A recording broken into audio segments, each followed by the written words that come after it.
Ma'am, good afternoon sa Miss O Radio 87.5 FM. Ma'am, unsa ni kaimportante ang inyong kalihukan kayo karon nga dakilang ina niya. Atong nakita no nga 8 years na ni nga gihimo pod sa atong mga Rotarians. So, unsa ni siya kaimportante sa inyong group or sa inyong club, ma'am? Okay, ang kaning dakilang ina, ikaw na, which is 8 years na nato ning implementation sa atong club, nga Rotary Club of West, Cagayan de Oro. Actually, ang nag-conceptualize ani, the brain of this project or program for women was our past district governor, Dr. Jing de la Calzada from Valencia City, nga iyang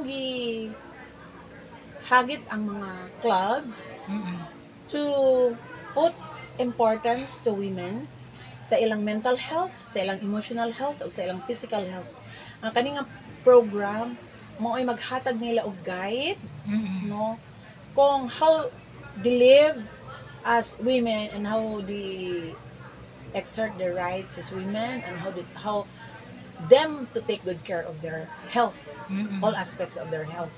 So nami target area ana every year. Ang among target area ani every year kanang area bitaw nga mga less fortunate, how do you call that area? Depressed areas, mga barangays nga dili mga rich barangays. Ang gusto katong mga barangays nga kanang dili kayo sapian para matagaan gyud namo og guidance, mga benefits ang mga ginikanan nga mag-join ani nga program nga aside nga tagaan namo sila og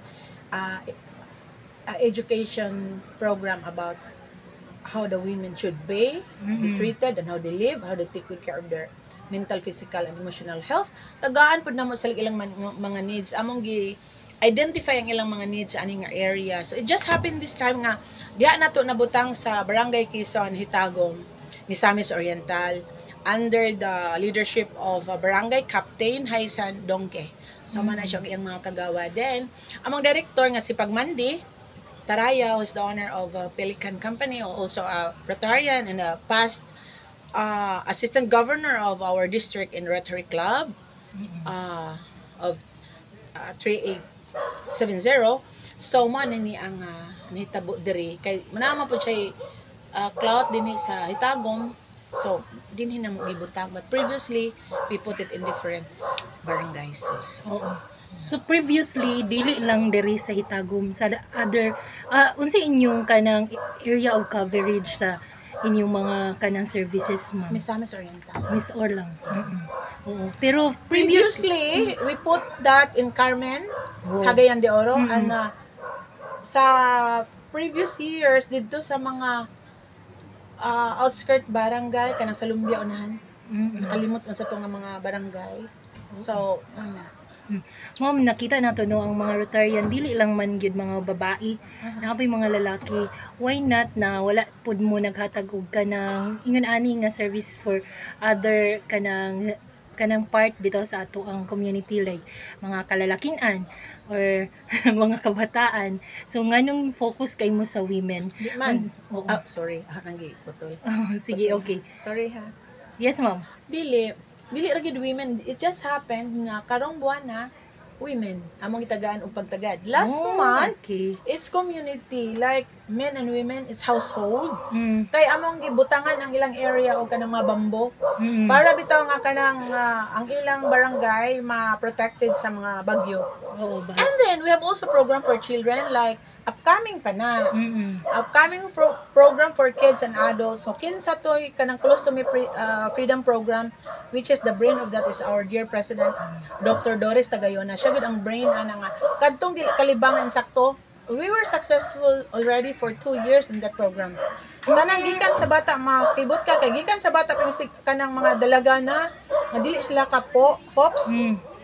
People from Manila, medical mission from Manila, were coming here just for that. So dagan next month we have medical mission and everybody is welcome. Lalaki, babae, bata, tigulang, it's welcome. Dagan may projects so, pa. to clear ang Rotary Club It's for is everyone. for everyone from womb to tomb. Yes, we are correct. Yes. Thank you so much. Your message, ma'am, for your kanang Rotarian family and for all the kanang sa mga katawhan po para makabalo sila unsa gid ang inyong club or organization. Okay. Rotary Club of West Cagayan de Oro, which has been existing here in our locality in Northern Mindanao, is already like 55 years of existence, no?